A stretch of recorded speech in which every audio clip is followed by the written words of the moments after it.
let's move on. I see Mr. Miller's here. Good morning, sir. If you could come up, please. And let's go now to item 12, which is management of Heretaunga Plains groundwater. Thank you, Mr. Chairman.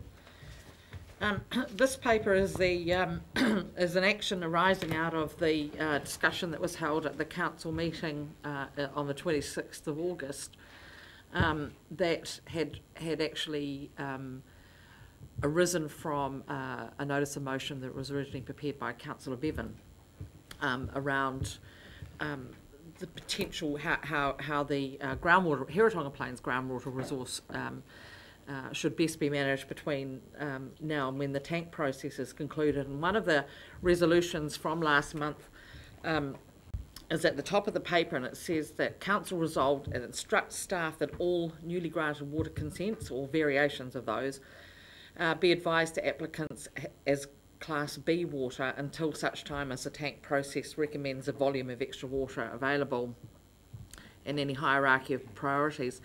And the key thing here is subject to legal advice in support of this process. So we have sought legal advice from Simpson Grierson around the ability to be able to support a process that tags any consents that are issued from now on as a different category, a Class B, to those that are currently held. The summary of advice that's been given by Simpson Grierson is in paragraphs 4 to 6. And what that essentially says is that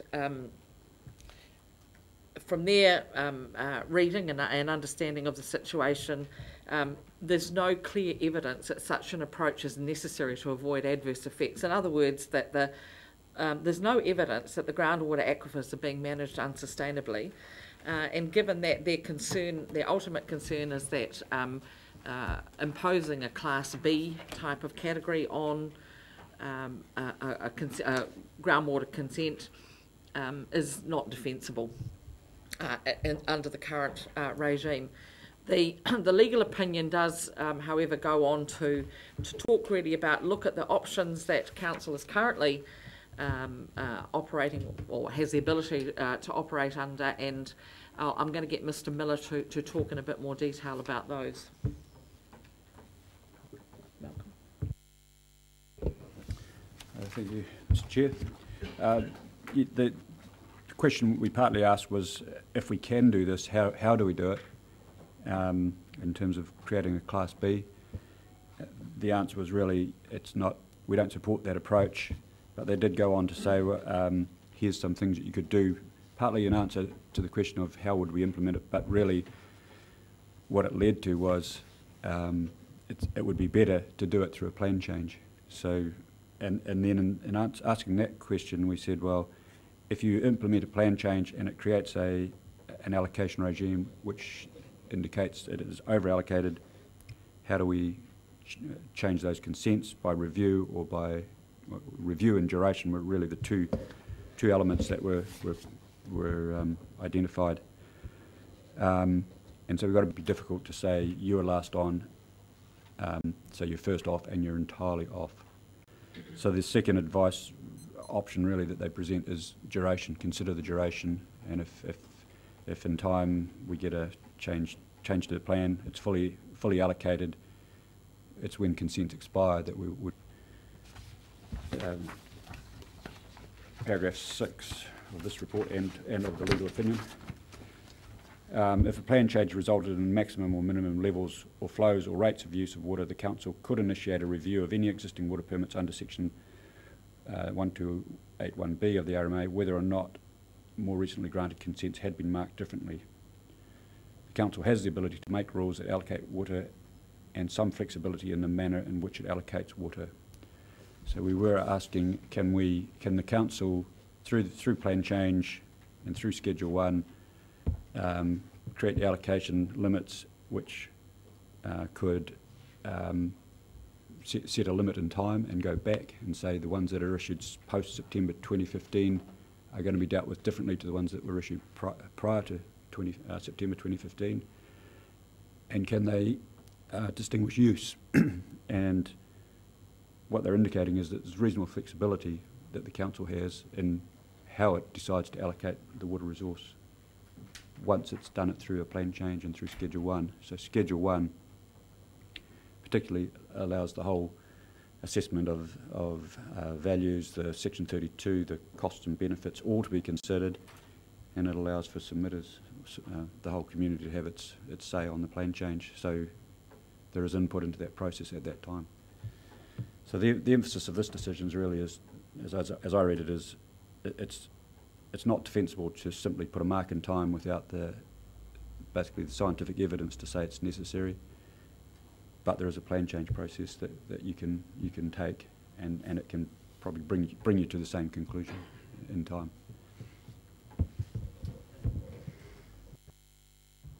Right. Questions?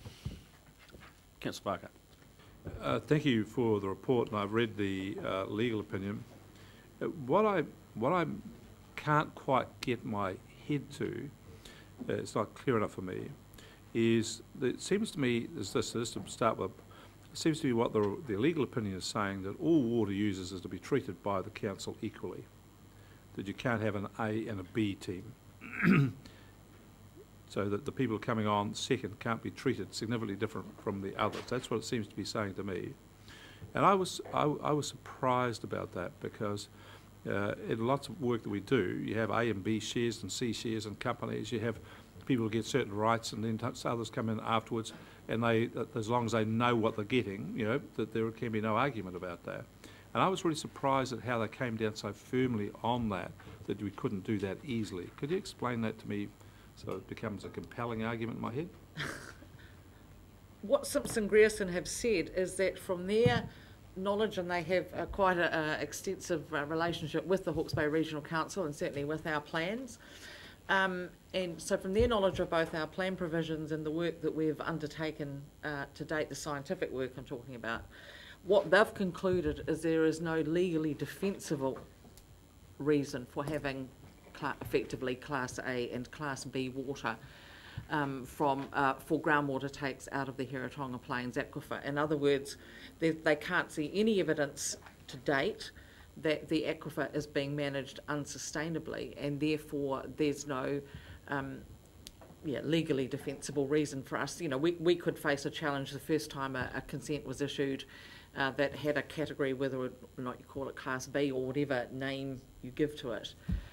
We could face a costly legal challenge to that approach, given that we don't currently have any evidence that there is a sustainability issue. Now, in the paper back in August, last month, Ian Maxwell went through the process of looking at the different approaches and the different resourcing required to ramp up or otherwise the modelling. So where that work is underway, and we will have a better idea at some point, obviously before the plan change is notified, of what we're dealing with, and whether or not we are potentially seeing unsustainable management or the need to impose some kind of allocation limit.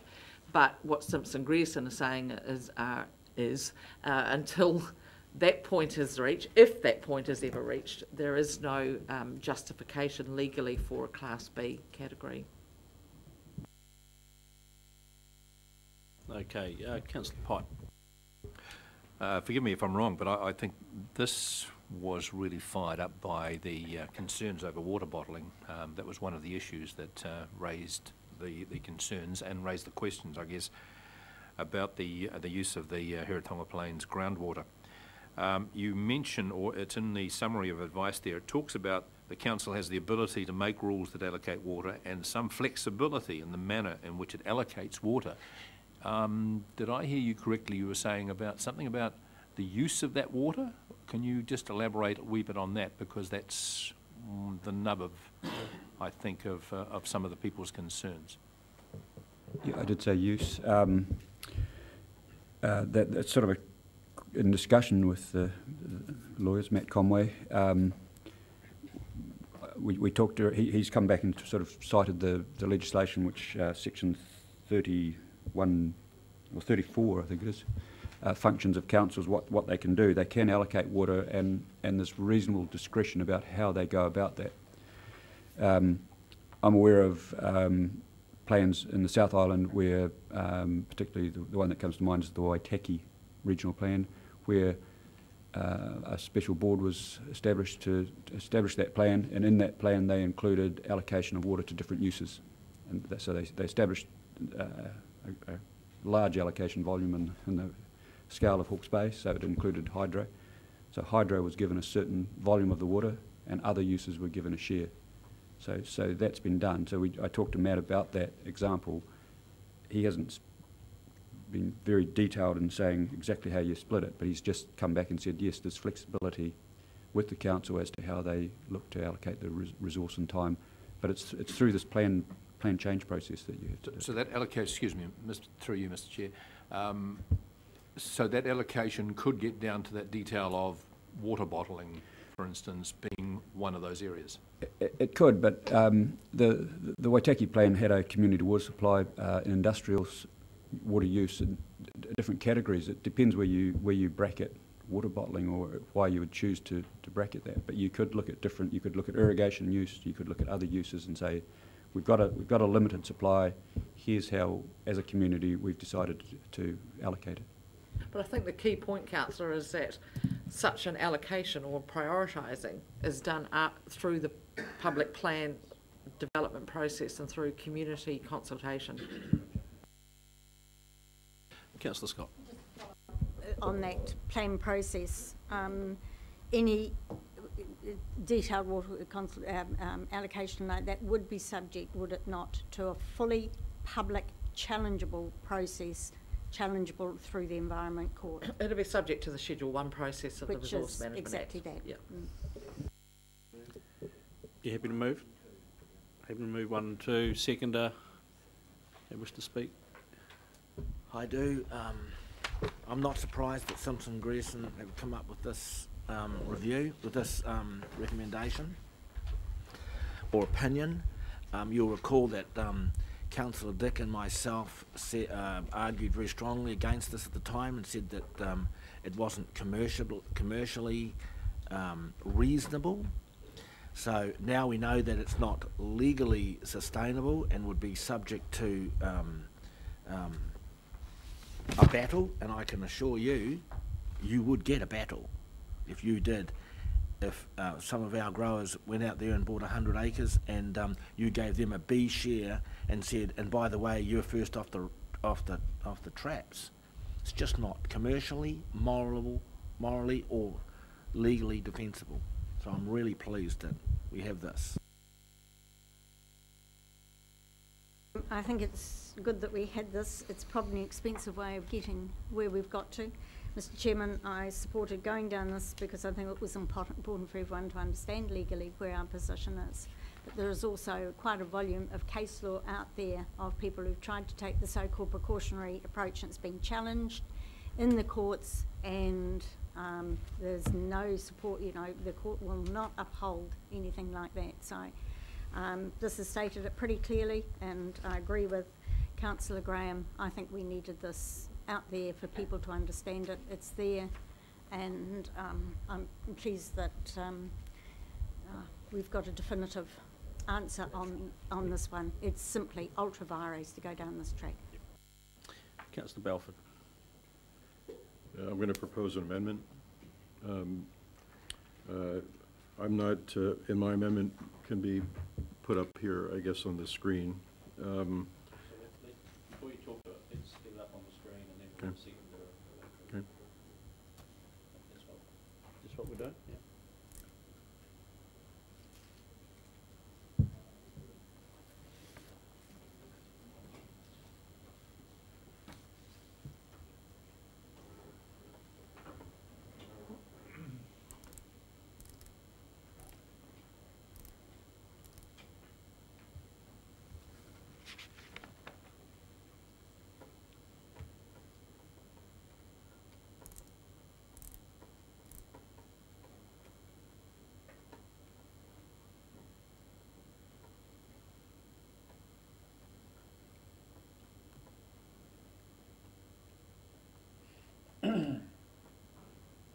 that remit, how much did the Simpson Greer advice cost? We haven't received the final bill, but we have asked them how much they are going to charge us. $5,900. An hour? Hope not. Well, I've just got one or two, you 5,000 items. Actually, appearance rates.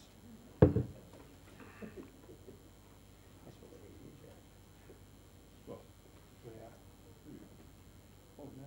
oh, Back where you eat. on my usual calculation, I said it's a 10K opinion. $1,000 a page for a lawyer's opinion. Rough rule of thumb. No, way lower, way lower. He just confessed. When you saw the one signed the other day, you see how many pages are in it. That's the bill the other side charge.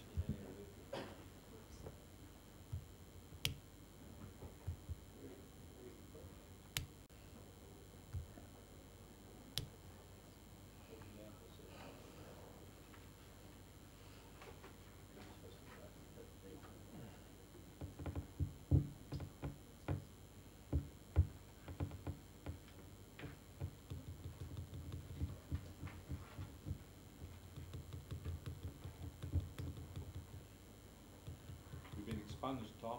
Mm. Just do the old-fashioned way rather than blackboard. What's wrong with carbon paper and just hand it around? Ah, there you go. There we go. It's going to read it out. But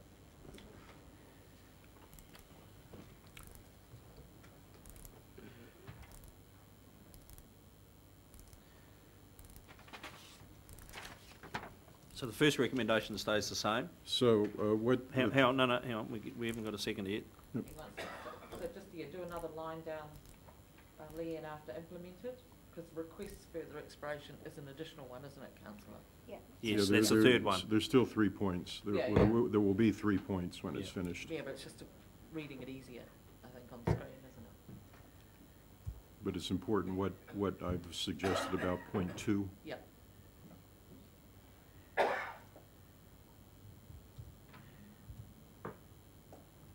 So accept 2 and then you've got a third. Yeah, okay. Well, I just, So is there a seconder for that? I'll second. Councillor Barker, righto. So you wish to speak? yes. Yeah. So the thrust of this is not to question the conclusion as far as the 2 classes, but there was a considerable discussion in the legal brief as to other options that we could consider, granting that overall the policy direction should ultimately come in a plan change.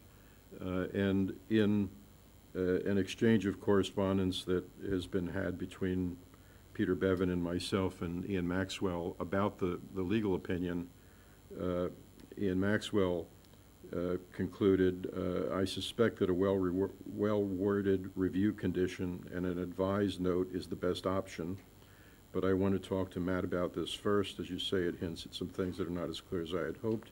I would like to do this as soon as I'm back. So we don't have Ian here, we don't have Peter here as the instigator of this, and all I am saying in my amendment is, okay, let's take the original proposition off the table, and so I recommend stopping with the word implemented under number 2, because as number 2 is presently worded, it basically shuts off any further examination of options that might in fact be available to us, to indicate that we have some precautionary concerns about the Heretaunga aquifer. As Liz has said, we're spending hundreds of thousands of dollars on modeling to determine whether or not we have issues of sustainable use of the aquifer. That's why all of the issues that Peter raised in instigating this have been raised as to what the adequacy or sufficiency or long-term sustainability of that water is. So we are in fact sitting with an entire tank apparatus that is waiting for a determination as to the state of affairs with this aquifer. So for us to simply shut off at this point any potential that we might have to indicate we are concerned about this, and we actually have some things that could be done to signal our concern, I think would be a mistake. So I've simply said in point 3, given that Mr. Maxwell seems to feel that there are in fact some options worth exploring, that we simply defer this resolving this in a final sense, and we have a working party that involves the tank counselors. There are 3 of those, legal counsel and the staff, to further vet and flesh out the 2 or 3 options that the legal counsel said could be looked at, and which Mr. Maxwell feels could be looked at. That's the purpose of the amendment. Thank you. Seconder, you wish to speak? Reserve your right. Any other speakers? Chairman, we've heard some hearsay today. Would somebody please table an opinion from Mr. Maxwell on this matter, if such an opinion has officially come through to this council? I have it in my hand if you'd like the Xerox. I'm sorry, has this come through staff? Yeah, I have. Mr. Maxwell sent an email, and I've been copied into that. Yeah. And has Mr. Maxwell, in that opinion, suggested that we should be doing further work on this? Well, I could read his words again if you didn't. No, I'm No, sorry, Just Mr. Chairman, hang on. this is a matter of process. Can I have a look at it? You got a copy of that. I'll get you I to did. comment on that.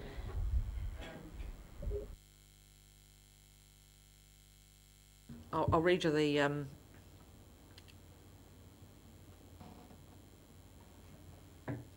relevant bits, I think. I suspect that a well-worded review condition and an advice note is the best option, but I want to talk to Matt about this first. So that's Matt Conway, who wrote the legal opinion. It's not as clear as he'd hoped on this aspect. Given that the advice is fairly fresh and he sent this on Sunday night, I wonder if the best way forward is for me to work through this with the team when I get back and review our current review clauses. So what he's saying is that, and in fact what the legal advice has also indicated, is that we do currently have mechanisms that are open to us to be able to deal with any matters if there's a concern raised, and I think Em just really wants to look at that first. That I would like to speak. I'm absolutely appalled that any councillors think they should be interfering in the administration of it is not a political decision around how we actually write consent conditions. And this goes against everything, and anyone who's done any training around the making good decisions, we're really aware of what those decisions and review clauses are. There is no way political interference has a role in this. We've had a pretty definitive opinion from our legal counsel. We're now talking of spending a whole lot more money chasing down more rabbit holes. There is no legal precedence. In fact, there is considerable legal precedence for not taking the so-called precautionary approach as far as consents go. I think if people got more au fait with planning matters and with consenting matters, they'd be a little bit more aware of it. But we've sought a legal opinion. We've had a legal opinion, and this is up to, quite frankly, our consents team to consider how they word their review clauses. Quite clearly, they cannot go, it's ultra vires to actually derogate the consent. So no review clause can derogate a consent. Once you've granted a consent, the consent is granted. But what they can do is to consider in what way that the flows have to meet the current, and they can be reviewed in light of plans to come, and that is frequently done. And I would also comment that the comments been made about the concerns around the knowledge of the aquifer, and there has been absolutely no evidence that it is unsustainable. What the evidence is where there are connections to surface flows and the impact on those surface flows. So it's a case of understanding what we're talking about with the aquifer here. And we're trying to actually invent monsters to actually tackle something that we ourselves, quite frankly, need to get our heads around a little bit more plainly. I'll come back to you to sum up. You wish to exercise your right, seconder?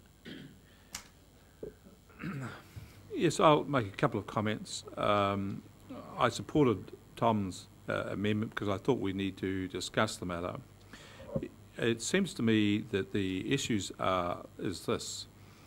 I want to thank Liz for confirming what I thought was in the legal opinion, which is basically saying to us that you can only act when and if you have good cause to act, scientific base. You can't act or make decisions in the absence of that. And what the science, according to this says, the paper says, we have knowledge of the aquifer for 150 years, and the aquifer over 150 years has shown no signs of stress. That's what's in the paper. And so therefore, if that being the case, you can't act, make changes, if it appears there was a problem. So we can only move if there is a problem. That's the first thing. And that's, Councillor Scott says, well, you can't take a precautionary approach because the courts have ruled you cannot do that simply without good cause.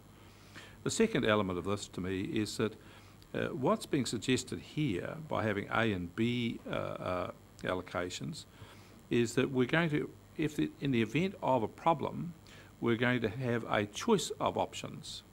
And one of the options would be to restrict those who are on a B and leave the A's alone. Whereas what I understand our current settings are that if there is a problem, we restrict all takes. Everybody's treated equally. That's as I understand how it works. Now, it would seem to me that if we're going to change from restricting all takes to having two classes of people we can restrict, we'd have to have good and just cause to do that. Not because we felt like it, we would have to have the science and all the rest of it to support that that was the way to do it. So we'd need a different solution, would have to be justified on the science and knowledge of the time, and that we had an identifiable problem, which we don't. So my concern here is that we're trying to solve a problem by a different source than what we've already got a solution to. I just think it would take us, so I'm eventually going to, regretfully to Tom, vote against this, but I do think we need to have a discussion about, get it clear in Council's head, our own heads, as to how we're trying to resolve a problem if there is one. Apologies, second. I didn't see the hand up here before. I will take, because I would have gone there and then come back to you saying you'd reserved the right. But I didn't see the hand up, but I do see it now, and I will ask. Thank you, Chair. I really appreciate that. It's a pleasure to come behind Mr. Barker. It's clearly it's close to smoko time because he's going round and round in circles there, and I was quite trying to gather where he was at. But Councillor Scott is dead right on this issue. There is no evidence to say that the aquifer is threatened. It's only threatened in parts where it affects the river flows. That's the issue. And I've lived through several severe droughts. In the most severe drought, recent one, only 47% of the water was used, and my well went down about a metre. You know, so in practical terms, there's a huge amount of water there, and right today, you wouldn't. It's funny we're even discussing this. That's very clear here. We put up a resolution which our legal advisors have said cannot be defendable. That's all this is all about. We need to just get on with it. And Councillor Belford is trying to get some modification of that. I don't support those modifications. I think we just get on with this. We tried something. I opposed it at the time anyway, so I'm delighted that the lawyers have come up with exactly where I was in the first place. So I will oppose this, and so we should get on with the original resolution. Right, a reply. Councillor Belford. Sorry. Yeah, I won't support the amendment, but I don't want to see this thing just go into obscurity again. And I'm wondering whether in the monthly work plan looking forward report, there could be a specific section that reports on progress and what's happening on this tank thing, because I live basically in ignorance of what's going on. Now, I trust my colleagues and staff, but I'd like to know a little bit more than nothing that I know at the moment. Thank you. Councillor Balfour. We don't want to comment on tank. we're trying to get it up. It is on its way, so. Well, it's important to see it because I don't think anybody has read point 2. All of the florid rhetoric here in the last few minutes ignores the fact that recommendation number 2, in fact, accepts the legal opinion that a 2-class system, blah, blah, blah, is not something that can be implemented. So we discard that option. That's what number 2 says, okay? Number 3 says that, well, either we are wasting hundreds of thousands of dollars and a year plus of effort to understand what's going on in the aquifer because Rex can still get his water, or we should do the research and find out what the story is. So we've made a conclusion here in this tank process that we don't think we know as much as we thought we knew about what's going on down there, and so we're going to spend hundreds of thousands of dollars. We're going to conceivably drill more deep bores to find out all of this. But hey, let's whistle in the dark while we do all that. Let's just continue to go business as usual, not indicate that this council has any concern that would have prompted spending hundreds of thousands of dollars and 2 years of effort to look into it. And then we have our chief science staffer, who also wears the hat of chief regulator, look at the legal decision closely, or the legal advice, I should say, closely, and say, yes, indeed, I understand what the issues are. There being the concerns that have been behind this proposition. I've read the opinion. I think there are some things here that we could act on, and I think I'd like to explore those more carefully.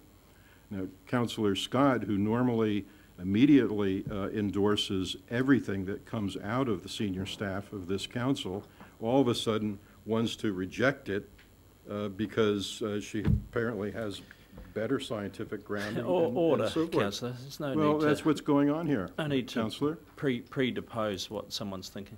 Okay. Sorry. Well, that's what I heard, and so we have the senior person on the staff saying there are some steps we should look at here. I'm out of pocket at the moment. Can't get on with this.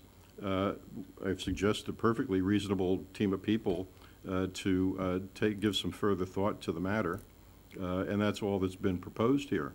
That team may come back and say, well, we've heard more from Matt, we've heard more from Ian. Ian's had second thoughts.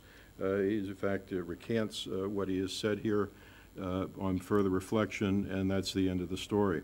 But all we're doing right now is ignoring the fact that that is his opinion, that we should look at this further, and we're preempting any further attention to the matter, and we're just, as I say, going to be whistling in the dark for the next 2 years while we wait for all of this research, which apparently most councillors feel we don't need anyway, to ratify what they already understand to be the case. We have more water than we know what to do with. Thank you. Well, I'll put the amendment there. All those in favour, please say aye. Aye. And against? No. The amendment is lost. So we're back to the original motion. I'd like to propose a further amendment, and that would be 3, that council requests a follow-up report from, what's his title? The Group Manager Resource Management on the topics, on the matters raised in the legal opinion.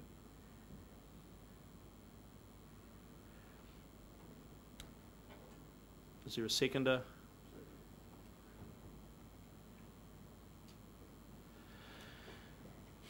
Further discussion? Well, my reason for doing that is that clearly Mr. Maxwell has some views. He's not here with us. I'd like to hear those views. And again, I don't think this matter should be allowed to just go away and await the outcome of the lengthy tank process. But I believe that the next step should still be staff driven. It doesn't need a working party, including elected members. Okay. The issue we have here, Councillor, is everyone's spoken, so technically I should say no. Why? Because everyone's already spoken. And Alfred Yeah. I'm entitled to. And the seconder of a previous amendment can't, or the mover of a previous amendment can't second the next one. I haven't spoken and I'd like to see the words. You'd like to see the words. I think there's been enough in the general discussion to get this as a regular item in the monthly report. No, I object to that. I've every right to. Okay, well, are you happy to second it, Councillor Hewitt? I haven't read it yet. I'd like to read it. Can you repeat the second Because part of that? unfortunately I can't take. Sorry, Councillor Dick, can you just repeat the council the next- requests a further report from the General Manager of Resource Management on the matters raised in the legal report. Seconded by Councillor Hewitt. Okay.